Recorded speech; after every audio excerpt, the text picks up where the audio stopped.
Hello, Bill Molyneux here with none other than Goober, the Traveling Bear. And we're in Yorktown, Virginia, and we are at the gallery in Yorktown. And this gallery here in Yorktown has a museum in it, in the basement, and a wonderful collection of local artisans' products, from jewelry to quilts to paintings, and we even have some war games from Blue Panther Printing and Historical Gaming Company here, and Bill Molyneux Games, right, Goober? So we're gonna go into the gallery today.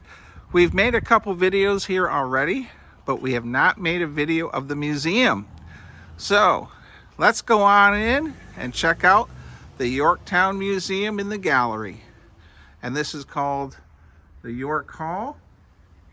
And we are really in historic Yorktown, by the way, which resembles a miniaturized Williamsburg. How quaint is that?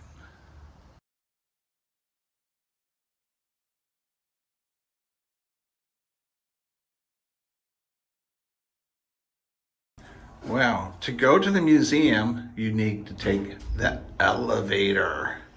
And we're going to the basement. So, I've never been here before. In the basement, let's see what happens. All right, wow. York County, a lot of history. And this is a nice map. This, right off the bat, gives you an idea of where we're at, which is right here. So, wow, this is a lot bigger than I anticipated. Which way to go? We're gonna go right to left. Lafayette year, 1757, 1957. So these are different items of the Marquis de Lafayette, which is also celebrating his visit here to America for the next 2 years. Very neat.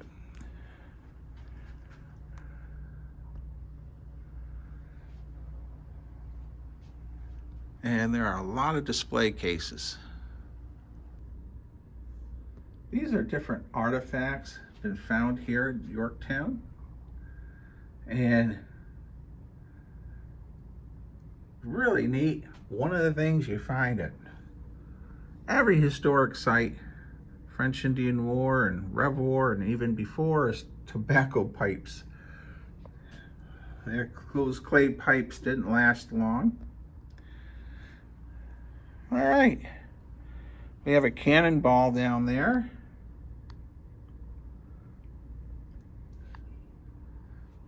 Yorktown Victory Monument exhibit. Okay.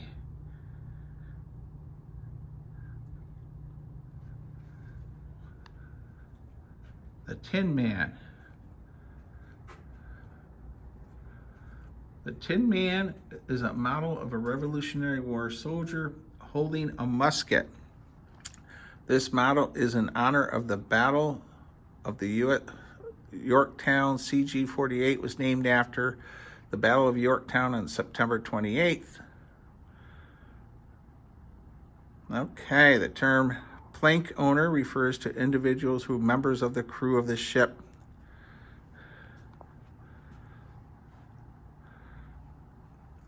Miss Robinson was born October 26, 1902, the third child of William Henry Robinson and his wife Ella Moore.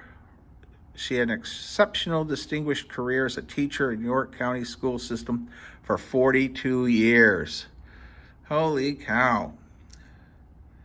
She died March 9th, 1983, and will always be remembered as one of York County's outstanding teachers. How cool is that? 42 years. So there's a nice section here of Black history in York County.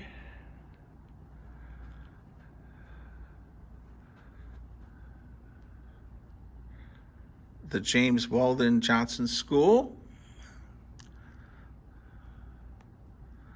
Okay. Well, this exhibit is the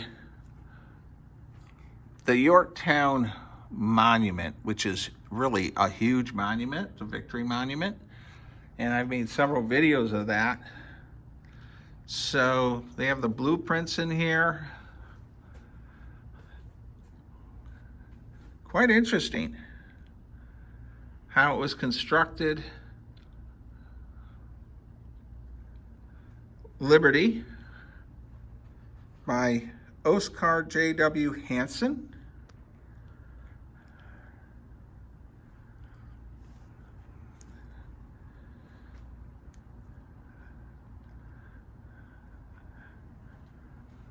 And quite a bit of information on the monument.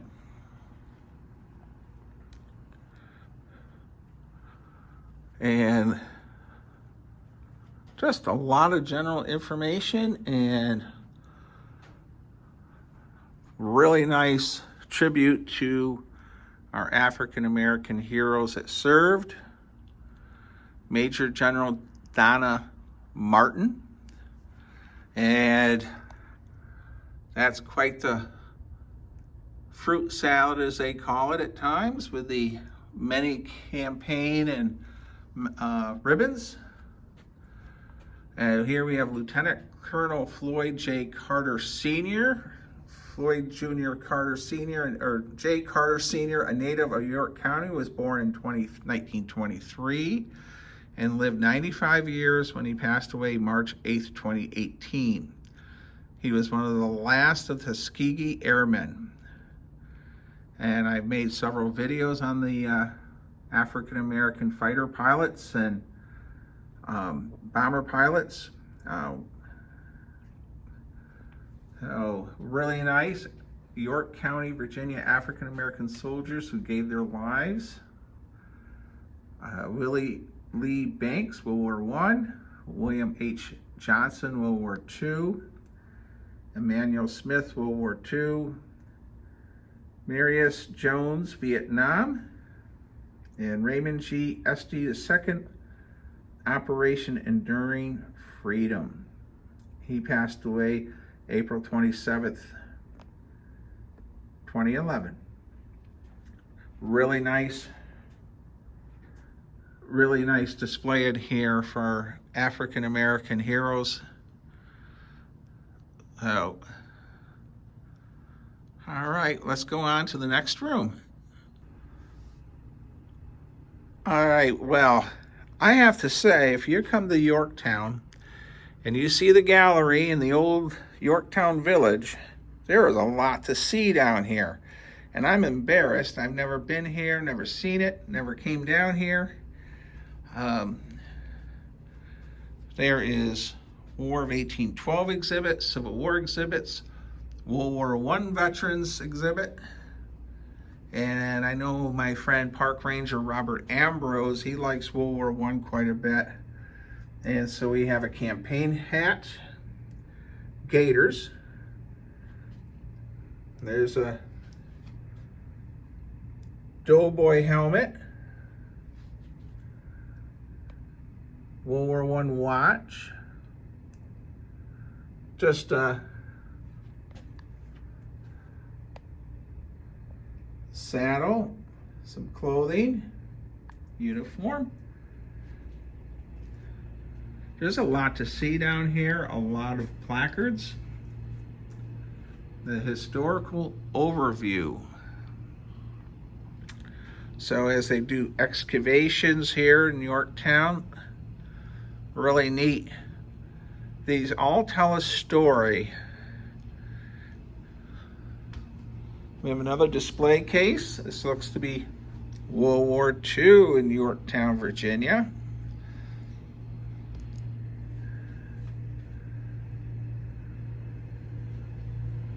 And then we have our different posters. Now, being that Yorktown is in the Chesapeake Bay, but near the Atlantic Ocean, they always had to be prepared for Germany and an invasion, which of course really couldn't happen. But in the early stages of World War II, and we did have the issue with German U-boats sitting off the coast of New Jersey causing issues. So here we have the 5 USS Yorktowns. There have been 5 ships in the United States Navy named USS Yorktown. All right. And I believe, yes, there's the protected cruiser. I want to get a zap of that. 1903 to 1906, Yorktown hosted the Secretary of Navy on board when he greeted the Great White Fleet on its arrival in May 1908. So we have a Spanish-American War, World War II, of course, and that completes this hallway, and we'll go down the next hallway. Well, look where you have come from. So this is across the York River, and Grace Church, the original York Hampton Parish Church, was built in the site. There it is. I've made a video of that church. There is a lot to see here, everyone. The Sunken Fleet Cannon Project. Bringing history to life, the story of a naval 4-pounder from the siege of Yorktown. Wow. And here's more artifacts found here at Yorktown. And also the many different tools used to build boats.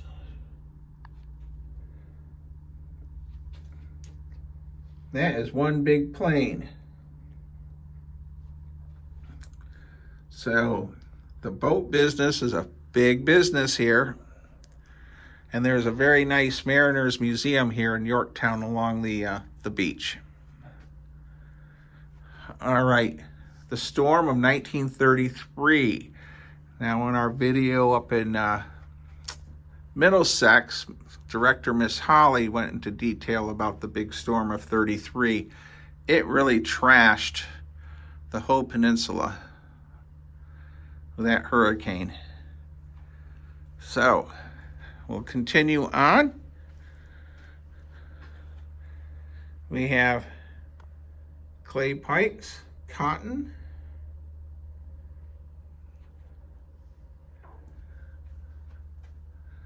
talking about the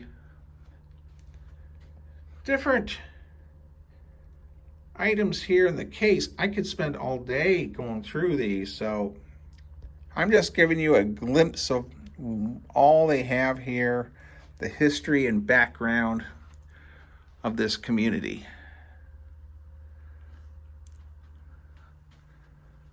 And just when you think you're running out of museum, there's more.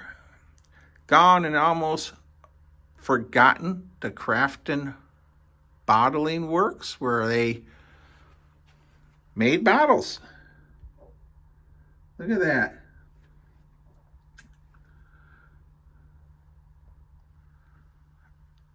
Surrender Monument, about 1890, John W. Shaw, superintendent of the National Cemetery, erected this monument, marked a location where he thought the British had surrendered to George Washington and his French allies in 1781. It was located on Union Road, just behind the National Cemetery on Cook Road.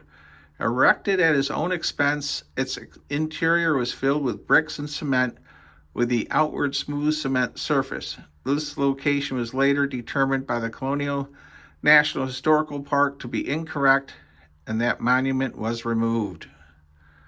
I wonder where that monument is. That would be a good question to ask. Wow. The poor potter. Williams Rogers was neither poor nor a potter. William Rogers obtained a license for brewing In 1711, since there was a lack of vessels to serve the beer, he decided to venture into pottery. He obtained a license to make redware for local use and distribution. So, the poor potter of Yorktown. William Rogers was not a potter. He brought over indentured servants from England that could make the pottery for him. They used the local red clay. The Poor Potter Historic Site. And I never heard of that, so I've learned another thing here at the Yorktown Gallery and Museum. The punch bowl became popular in 17th century in Europe. And yes, the punch bowl would be filled and everyone would drink from it. And they have a lot of artifacts here. All right. Here's a really neat map. I have one of these at home. It's the Siege of Yorktown. And we have more artifacts. How does your garden grow? And we have a mess of compost. The scavenger hunt.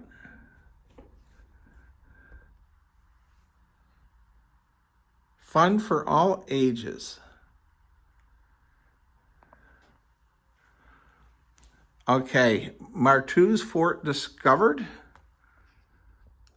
Beneath layers of modern 19th century and 18th century material, archaeologists discovered a 12-inch wide trench that cut through the dark soil. So, different items they found in the excavation. Many forts were unmentioned or only briefly mentioned in the document world, which is not unusual for the times. So, the fort, 1621. All right. The things we leave behind.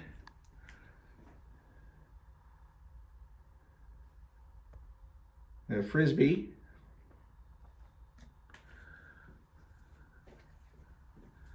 Well, Goober and I are learning a lot down here. Before the Europeans, and Native Americans or Chiscaki Indians, and I apologize on the pronunciation. Archaeologists' evidence suggests that the first people to inhabit what is now Virginia arrived approximately 17,000 years ago at the end of the last ice age.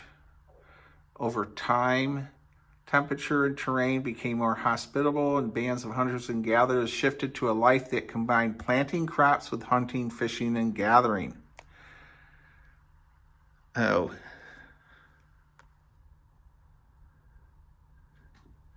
There's a lot of sea life in this picture here.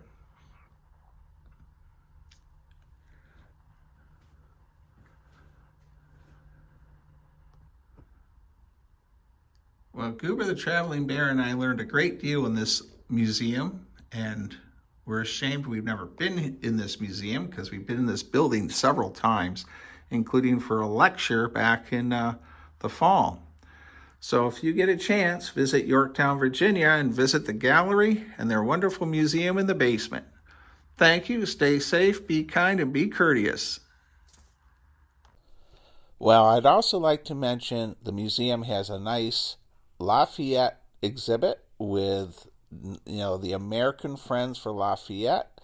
The gallery is incredible upstairs. They sell Bill Molyneux games and historical war games by Stephen Kling and Blue Panther Games. And I have to say, Mrs. Owen is awesome.